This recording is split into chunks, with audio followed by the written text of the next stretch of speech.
अब हम database create करेंगे प्लस टेबल क्रिएट करेंगे, लेकिन ये सब कुछ करने से पहले अभी जो हमने पहली फाइल बनाई थी इंस्टॉल एंड कनेक्ट db.py, इसमें याद रहे कि कनेक्ट के अंदर हमने अभी केवल 3 पैरामीटर पास किए। दैट मीन्स कि 3 आर्ग्यूमेंट, होस्ट का नाम, यूज़र नेम और पासवर्ड। हमारे पास अभी डेटाबेस का नाम नहीं था, डेटाबेस नहीं था, इसलिए हमने अभी तक इसमें कोई भी डेटाबेस पास नहीं किया है। तो सबसे पहले अब हमारा काम क्या है कि हम डेटाबेस क्रिएट करें। तो अब अगर डेटाबेस क्रिएट करने की बात आती है तो इतना तो पता है कि ठीक है, हमारा जो कनेक्शन है वो पड़ा हुआ है इस पहली वाली फाइल में जिसका नाम है one.installing and connecting -db.py। इस फाइल को हमें क्या करना पड़ेगा, सबसे पहले इंपोर्ट करना पड़ेगा हमारी इस फाइल में, ताकि हम कनेक्शन का यूज कर सके, क्योंकि कनेक्शन पड़ा हुआ है यहाँ पर और हम हैं इस फाइल के अंदर। तो इस फाइल का नाम जो है हमको चेंज करना पड़ेगा, क्योंकि डॉट के साथ हम कोई भी नाम ले नहीं सकते हैं। जैसे अच्छा, हम ट्राई करते हैं एक बार, मल्टीलाइन कमेंट करते हैं यहाँ पर हम कुछ, एंड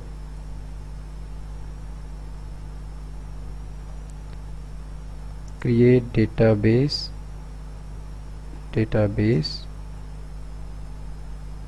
बाय पाइथन।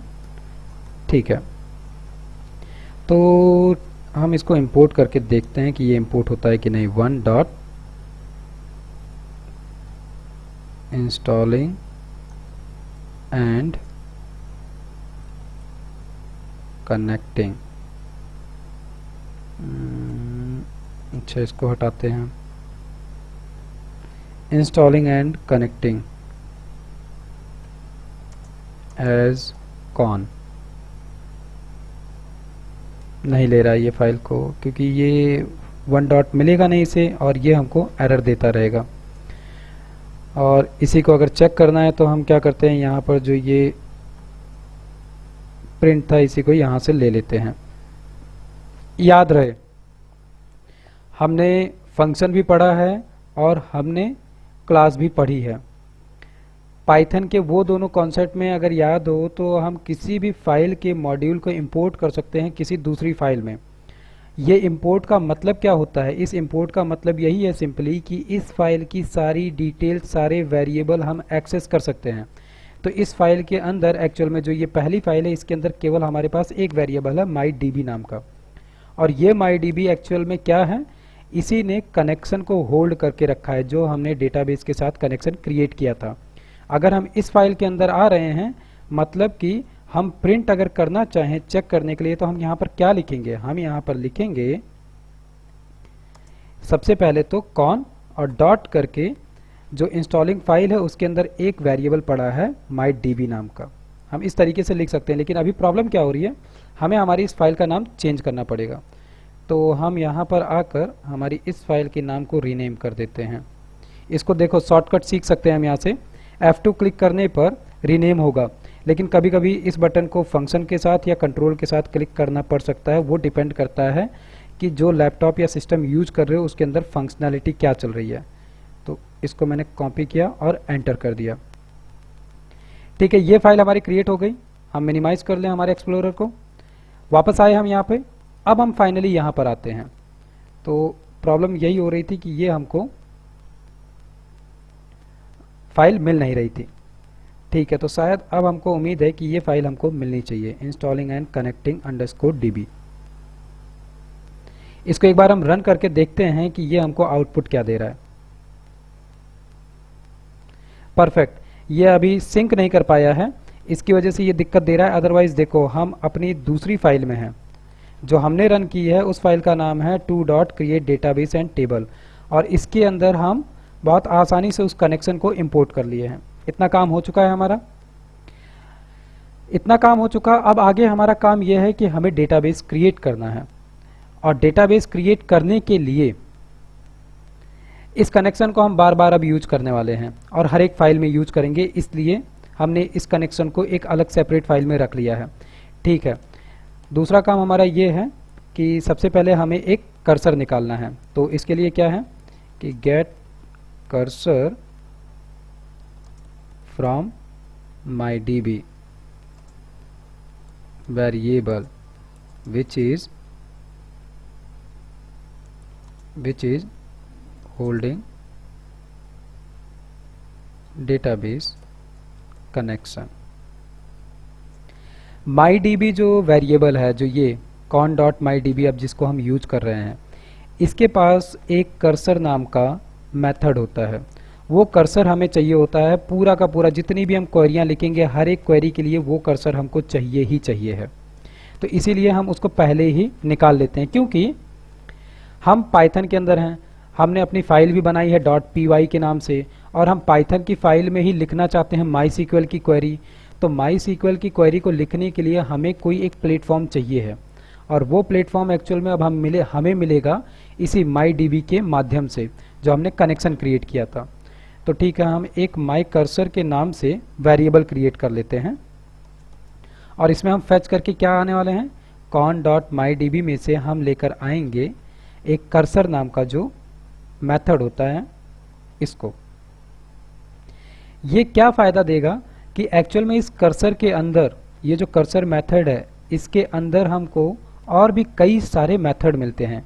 उन्हीं में से एक मेथड हमें चाहिए है एग्जीक्यूट का, क्योंकि यही एग्जीक्यूट जो है इसी के अंदर हम MySQL की क्वेरियां लिखेंगे।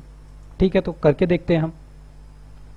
अब इनको भी स्टेप बाय स्टेप रन करके चेक कर सकते हो कि प्रिंट के अंदर इनको रखो और देखो कि ये रिटर्न में क्या दे रहे हैं। अगर कोई एरर आ रहा है दैट मीन्स की प्रॉब्लम, नहीं आ रहा है दैट मीन्स की यहाँ तक का हमारा प्रोसेस एकदम सही है। इसके बाद में अब हमें क्या चाहिए है, finally going to create database. और याद रहे हम डेटाबेस किस नाम से क्रिएट करने वाले हैं, हमने इंस्टॉलिंग एंड कनेक्शन वाली फाइल में नाम लिख रखा है डेटाबेस का कि हे सुशील अंडरस्कोर पाइथन के नाम से हम डेटाबेस क्रिएट करेंगे। ठीक है, तो हम यहाँ आते हैं और डेटाबेस को क्रिएट करने के लिए अब हमें क्या चाहिए है, MyCursor नाम का जो हमारा वेरिएबल है, MyCursor नाम का जो वेरिएबल है इसी के अंदर से हम निकालेंगे एग्जीक्यूट नाम के मेथड को। और ये मेथड एक्चुअल में क्या करेगा, हमारी SQL की क्वेरी को रन करने के लिए प्लेटफॉर्म देगा। यहीं से हम अपनी SQL की क्वेरी को पास करेंगे हमारे डेटाबेस तक। तो अब हम MySQL की क्वेरी लिखने जा रहे हैं। MySQL की क्वेरियां जो हैं ये भी पाइथन की तरह ही बहुत आसान है, सिंपल है। हाँ, बस एकदम नया नया और पहली बार जब हमें ये मिलता है तो थोड़ी सी प्रॉब्लम होती है समझने में, लेकिन हम कोशिश करते हैं इसको आसान से आसान तरीके से समझने की। तो हमें क्या करना है, क्रिएट डेटाबेस और डेटाबेस का नाम चाहिए। तो MySQL की क्वेरियां भी बहुत सिंपल हैं, एकदम इंग्लिश की तरह। जैसे हमने ये कहा कि क्रिएट डेटाबेस हे सुशील अंडरस्कोर पाइथन, वही सेम टू सेम हमें यहाँ लिख देना है। लिखने में बस एक चीज़ याद रखना कि ये क्रिएट हमने डिफाइन नहीं किया, ये पहले से एक प्री डिफाइन कीवर्ड है। वैसे ही डेटाबेस ये भी एक प्री डिफाइन कीवर्ड है, इसको हमने डिफाइन नहीं किया है। ठीक है, तो इसके बाद में डेटाबेस का नाम ये हमारा डिफाइन किया गया, इसलिए हम इसको स्मॉल लेटर में दे सकते हैं। ठीक है, तो इतना हमने अगर काम कर दिया है, ये नाम दे दिया है, तो इसके आगे हम बढ़ सकते हैं और इसको बस एक बार हमको रन करके चेक करना है कि ये एक्चुअल में क्या काम कर रहा है। बस क्या ध्यान रखना है कि जिन कीवर्ड्स को हमने नहीं डिफाइन किया है उनको MySQL की क्वेरी में हमेशा कैपिटल लेटर में लिखना है। तो यहाँ पे इसके लिए हम ऊपर ही लिख देते हैं एक पॉइंट, हमेशा याद रहे कि SQL की क्वेरी में जो कीवर्ड प्री डिफाइन है उनको कैपिटल लेटर में ही लिखना। बाकी यूज़र डिफाइन कीवर्ड्स को जैसे चाहो वैसे लिख सकते हो, मीन्स कैपिटल या स्मॉल लेटर में। ठीक है, ये छोटा सा हमने यहाँ पे थ्योरी लिख लिया ताकि ये याद रहे कि हम जो यहाँ पर लिख रहे हैं इसमें प्री डिफाइंड कीवर्ड्स को हमेशा हमें कैपिटल लेटर में लिखना है। तो हमने क्या लिखा, क्रिएट डेटाबेस और इसके बाद में डेटाबेस का नाम। ठीक है, अगर ये सब कुछ सही है दैट मीन्स कि हम इसको रन करते हैं और एक बार हम ये भी चेक कर लेते हैं कि हमारे पास क्या हे सुशील अंडरस्कोर पाइथन नाम से कोई डेटाबेस पहले से तो नहीं मौजूद है। सो यहाँ पे एक बार हम अपने इस मॉड्यूल को ओपन करते हैं। याद रहे हमने यहाँ पर बात की थी कि हे सुशील के नाम से जितने भी हैं वो सारे के सारे जाएंगे इसके अंदर। तो हम आते हैं इसके अंदर, यहाँ पे केवल दो डेटाबेस है, एक हे सुशील अंडरस्कोर डेटा शेयरिंग और दूसरा है अंडरस्कोर गैलरी। ठीक है, दैट मीन्स कि हमारे पास हे सुशील अंडरस्कोर पाइथन नाम से कोई डेटाबेस नहीं है। एक बार इसको हम रन करते हैं और रन करके देखते हैं कि हमको क्या रिजल्ट मिला।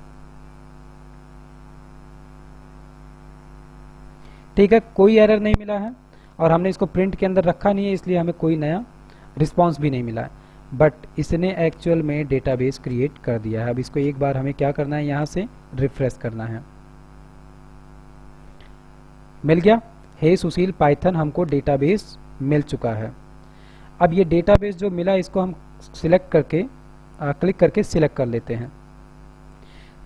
यहाँ पर हमें मिल गया डेटाबेस हे सुशील अंडरस्कोर पाइथन। ये अभी ब्लैंक है, इसके अंदर और कुछ भी नहीं है।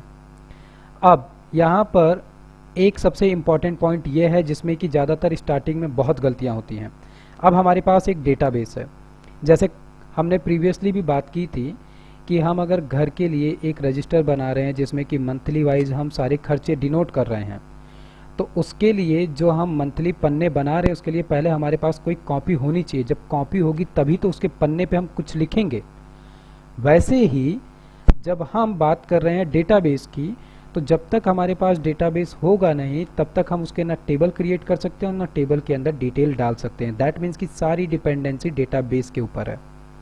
तो यहाँ पर हमको सबसे पहले क्या करना है, जो ये हे सुशील अंडरस्कोर पाइथन नाम का डेटाबेस हमने क्रिएट किया है इसको ले चल के अब हमें जो हमने कनेक्शन क्रिएट किया था इसमें एज अ फोर्थ पैरामीटर हमको पास करना है ताकि ये डेटाबेस अब हमेशा के लिए सिलेक्ट हो जाए। और जब कभी भी हम कुछ भी लिखें, कोई भी डेटाबेस क्या कहते हैं सॉरी कोई भी टेबल क्रिएट करें, टेबल के अंदर कोई भी क्वेरी लिखें, तो वो सब कुछ पता हो कि हम केवल और केवल इसी डेटाबेस के लिए कर रहे हैं।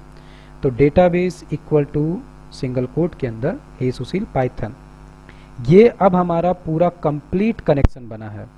मतलब कि सर्वर का नाम हो गया, होस्ट का नाम लोकल होस्ट हो गया, यूज़र रूट है, पासवर्ड कुछ था नहीं और डेटाबेस हमारा है हे Sushil underscore Python. That means कि अब हम आगे जितनी भी क्वेरियाँ लिखेंगे वो सारी की सारी क्वेरियाँ इसी हे सुशील अंडरस्कोर पाइथन नाम के डेटाबेस के अंदर ही जाने वाली है।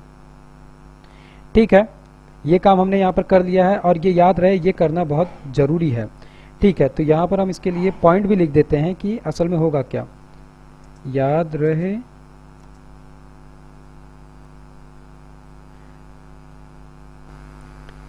तो फोर्थ पैरामीटर भी हमने पास कर दिया है। ये सारा काम हमारा हो चुका है। अब इसके बाद में जो हमारा काम है, जैसे कि हमारे पास डेटाबेस तो आ चुका है, डेटाबेस आ चुका है, इसी के साथ में अब इस डेटाबेस के अंदर हमको टेबल भी चाहिए। लेकिन यहाँ पर एक छोटा सा अभी पॉइंट है, जैसे कि हमने यहाँ पर क्रिएट किया, क्या लिखा है, क्रिएट डेटाबेस और हे सुशील अंडरस्कोर पाइथन। ठीक है, इसी क्वेरी को एक बार हम फिर से रन करें और देखें कि ये दोबारा रन करने पे हमको क्या देने वाला है। भारी भरकम एरर मिल गया और एरर क्या मिला है, रेज एरर। और रेज एरर में मिला क्या है, mysql.connector.error कि डेटाबेस एरर। और डेटाबेस एरर में मैसेज क्या है, कांट क्रिएट डेटाबेस हे Sushil underscore Python, database exist. But ये तो प्रॉब्लम है। प्रॉब्लम कैसे है कि हमने डेटाबेस क्रिएट किया, ठीक है, डेटाबेस क्रिएट किया है और उसको क्या कहते हैं हम ऐसे लिखा हुआ रहने देना चाहते हैं। ऐसा नहीं कि हमने एक बार लिख कर इसको फिर कमेंट कर दें, ऐसा तो हमें करना नहीं है। तो इसके लिए हम क्या करेंगे, यहाँ पर इस प्रॉब्लम को हैंडल करने के लिए हमको मिलता है for handling for handling database error, use if not exist,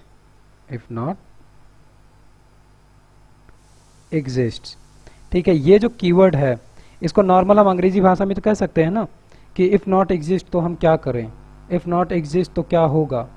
वही सेम काम हम यहाँ पर भी कर रहे हैं कि क्रिएट डेटाबेस, और इसके बाद में सिंपली हमने क्या लिख दिया कि इफ़ नॉट एग्जिस्ट, मतलब कि क्रिएट करो डेटाबेस अगर वो पहले से एग्जिस्ट नहीं करता है, अदरवाइज छोड़ दो।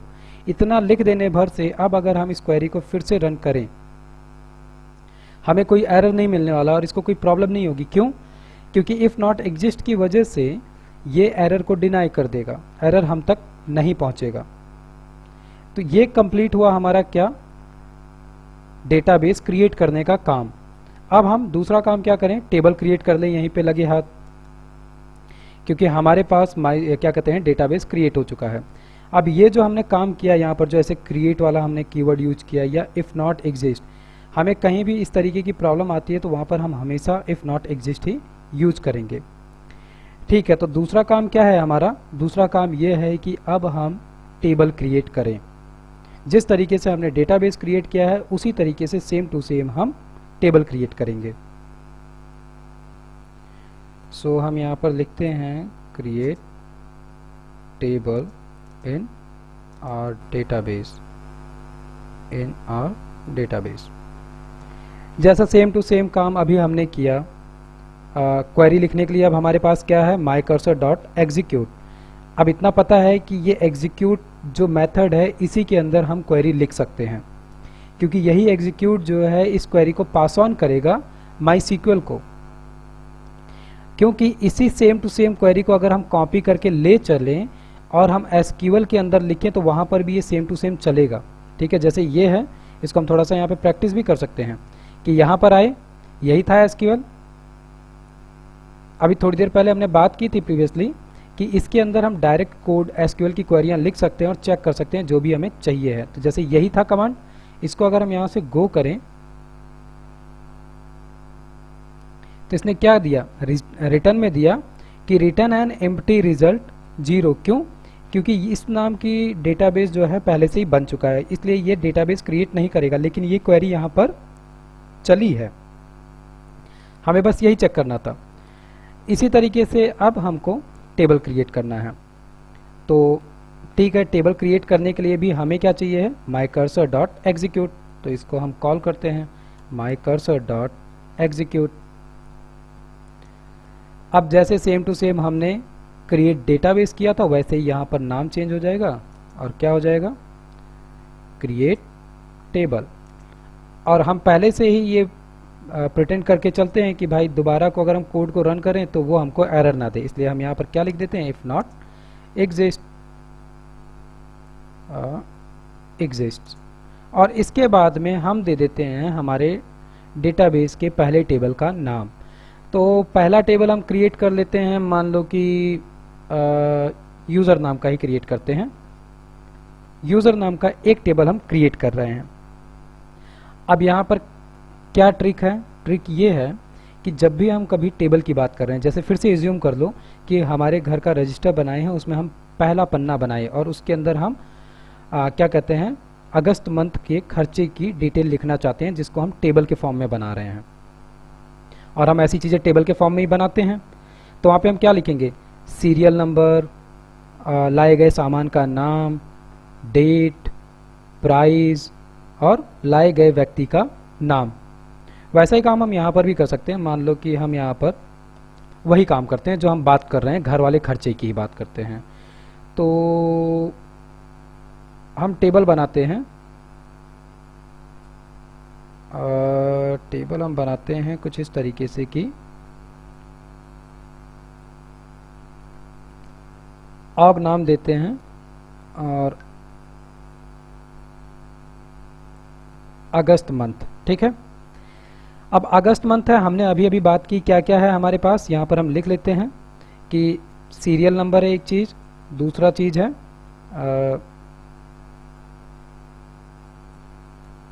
गुड्स अंडरस्कोर नेम यानी सामान का नाम हो गया, इसके बाद में इसकी प्राइस हो गई, और चौथी चीज़ हो गया डेट, और पांचवा हो गया पर्सन। ठीक है, इतनी चीज़ें हम अपने घर के खर्चे के लिए जो पेज बना रहे हैं उसमें लिख रहे हैं। यही सेम टू सेम हम अब क्या करना चाहते हैं, अपने टेबल के अंदर रखना चाहते हैं। तो ठीक है, टेबल के अंदर रखना चाहते हैं मतलब कि हमको वो चीज़ें यहाँ पर बनानी पड़ेंगी। तो हमारे टेबल का नाम हो गया ऑग अंडरस्कोर मंथ, या इसको हम अगस्त ही कर लेते हैं, ऑग ही रहने देते हैं, स्पेस। अब इसके अंदर जो फील्ड हमें देनी है उसके लिए स्मॉल ब्रैकेट देना पड़ेगा। स्मॉल ब्रैकेट के साथ में पाइथन पढ़े हैं, पाइथन के अंदर हमने डेटा टाइप पढ़ा है। डेटा टाइप में हमने पढ़ा है कि हाँ भाई integer, float, complex, string, list, क्या कहते हैं, टपल, डिक्शनरी, सेट, ऐसे बहुत सारे होते हैं। वैसे ही डेटाबेस के अंदर इसके अपने भी बहुत सारे डेटा टाइप्स होते हैं। हम उन सारे डेटा टाइप्स की बात नहीं करेंगे, लेकिन हम जो सबसे इम्पॉर्टेंट वाले डेटा टाइप है उन्हीं की बात करते हैं। तो इसके अंदर हमको क्या क्या मिलता है डेटा टाइप के नाम पे, उसकी हम बात करते हैं। तो यहाँ पर हम यहाँ पर नहीं लिखते हैं, हम इसको ऊपर कमेंट में लिखते हैं।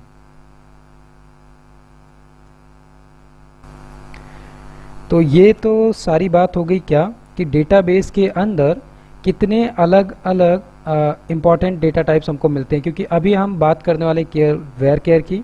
वेयर केयर क्या है, इसके अंदर हम नंबर, अल्फ़ाबेट, स्पेशल कैरेक्टर सब रख सकते हैं। अगर याद हो तो पाइथन के अंदर हमको स्ट्रिंग मिलता है जिसके अंदर हम सब कुछ रख सकते हैं, वैसे ही समझ लो यहाँ पे हमें वेयर केयर मिलता है। उसके अलावा हमने जो पाइथन में पढ़ा है उसमें से जो कलेक्शन वाले थे जैसे लिस्ट, टपल, सेट, डिक्शनरी, उनको अगर छोड़ दिया जाए तो उनके अलावा जो हमने पढ़ा था फ्लोट हो गया, इंटीजर हो गया और स्ट्रिंग हो गया, यहाँ पे हमको कैरेक्टर भी मिलता है। इसके अलावा बहुत सारे हैं, अभी इसकी लिस्ट को हम डायरेक्ट देख लेंगे कि हमको और कितने सारे अलग अलग डेटा टाइप्स मिलते हैं। लेकिन ये सभी जितने भी डेटा टाइप्स हमको यहाँ पर मिलते हैं, इन सभी की स्टोरेज कैपेसिटी जो है ये अलग अलग है। जैसे एग्जांपल के लिए कैरेक्टर जो होता है वो यहाँ पर एक सिंगल बाइट स्टोर करता है, उसकी जगह पे जो स्ट्रिंग है वो एक कैरेक्टर के लिए 2 बाइट स्टोर करता है, इंटीजर जो है वो 4 बाइट स्टोर करता है। तो वैसे ही ये अलग अलग कैपेसिटी है इन सभी की कि जो वैल्यूज़ को स्टोर करते हैं। पूरा चार्ट मिल जाएगा, गूगल से सर्च करके इसको चेक कर लेना, पूरा एक कंप्लीट चार्ट मिलेगा कि कौन कौन कितना कितना स्पेस ऑक्यूपाई करता है। लेकिन हम अभी बात कर रहे हैं बेसिक की, इसलिए हम इतने कॉम्प्लेक्स लेवल पे नहीं जाएंगे, नहीं तो पहले ही दिमाग खराब हो जाएगा। तो वापस आते हैं हम टेबल पे, और हम अपने घर के खर्चे के लिए एक टेबल बना रहे हैं। तो यहाँ पे हमने क्या लिखा, ऑग टेबल, ऑग मंथ मतलब कि अगस्त महीने के लिए हमने लिखा है, और इसके साथ में अब यहाँ पे हमें देना है फील्ड के नेम। तो सबसे पहले तो है सीरियल। अब ये जो सीरियल है, इसके लिए क्या करना है कि इसको हम SR नाम दे रहे हैं, लेकिन ये हमारा प्राइमरी की होगा, क्योंकि याद हो कॉपी के अंदर जब हम सीरियल क्रिएट करते हैं तो 1 2 3 4 करके करते हैं, और उसको हम डुप्लीकेट ना हो ऐसा उम्मीद करके मैनुअली लिखते हैं। लेकिन वही चीज़ हम यहाँ पर अब ऑटोमेटिक करेंगे। ठीक है, तो SR दिया और SR को हमने दे दिया इंटीजर।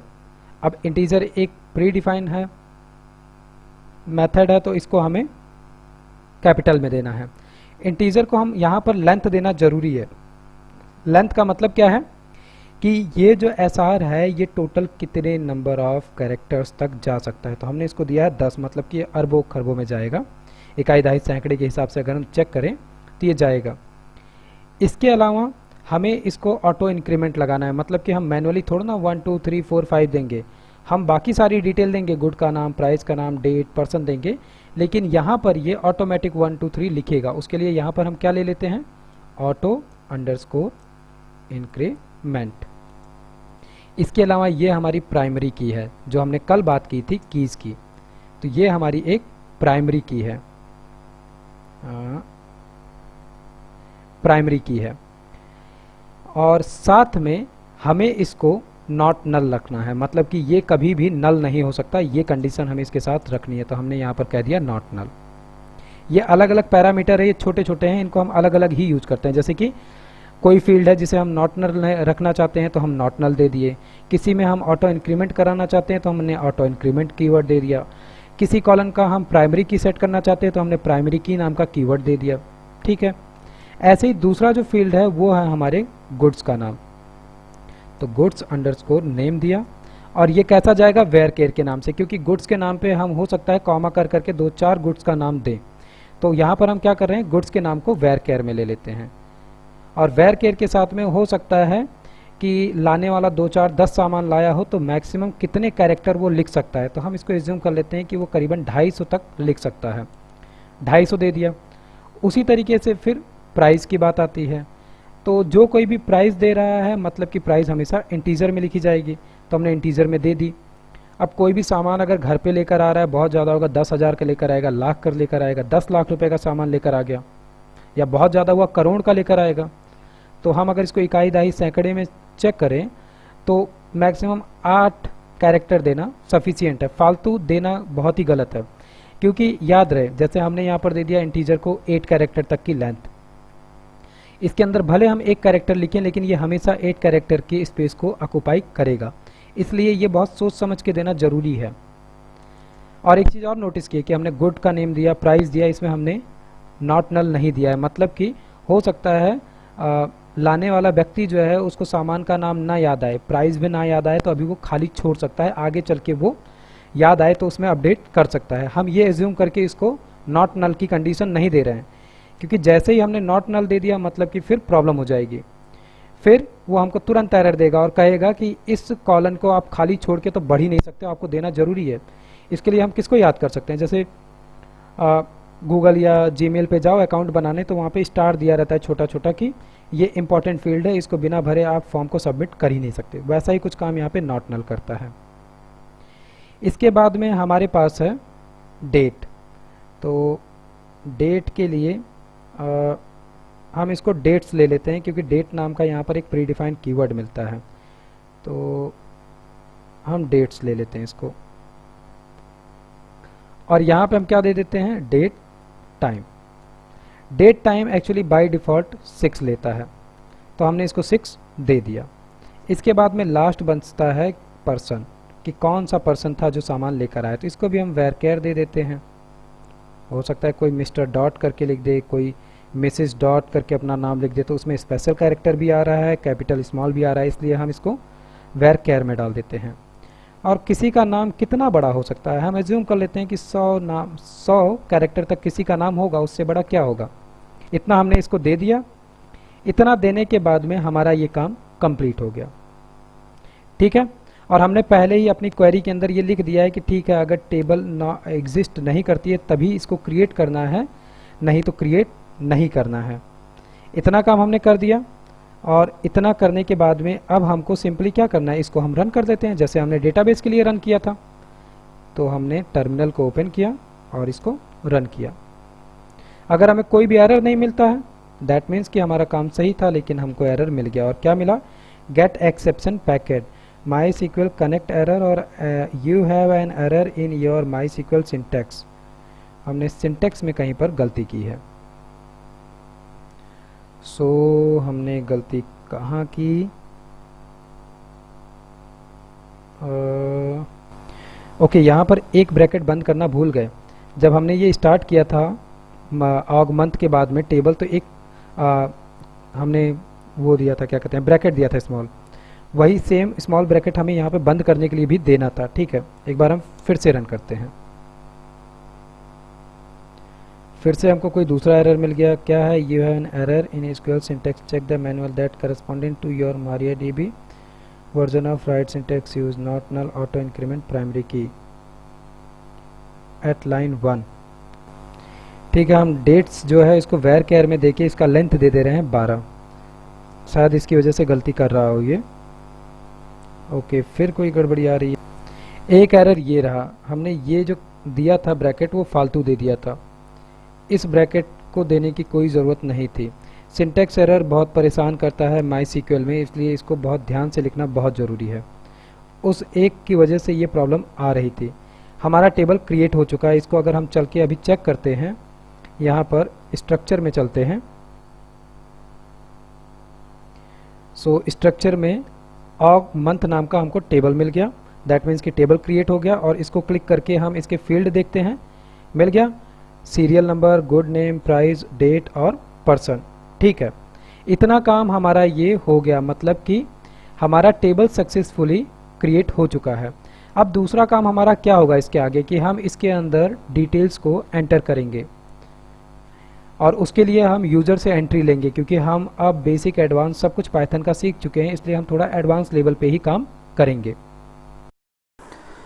और साथ ही पाइथन पढ़ रहे हो, पाइथन से होते हुए डेटा साइंस तक जाने के लिए, बेहतर तरीके से पढ़ने के लिए चैनल में नीचे स्क्रॉल करोगे तो पॉपुलर वीडियोस के नीचे अभी मैंने ज़ेंगो के बारे में पढ़ाना चालू किया था। ज़ेंगो की पूरी प्लेलिस्ट है, स्टेप बाय स्टेप पूरा 1 बाय 1 मैंने सीरीज़ में लगा रखे हैं। इसी के अलावा नमपाई एरे से रिलेटेड जो भी वीडियोज़ हैं वो सीक्वेंस में मैंने यहाँ पे बना रखा है।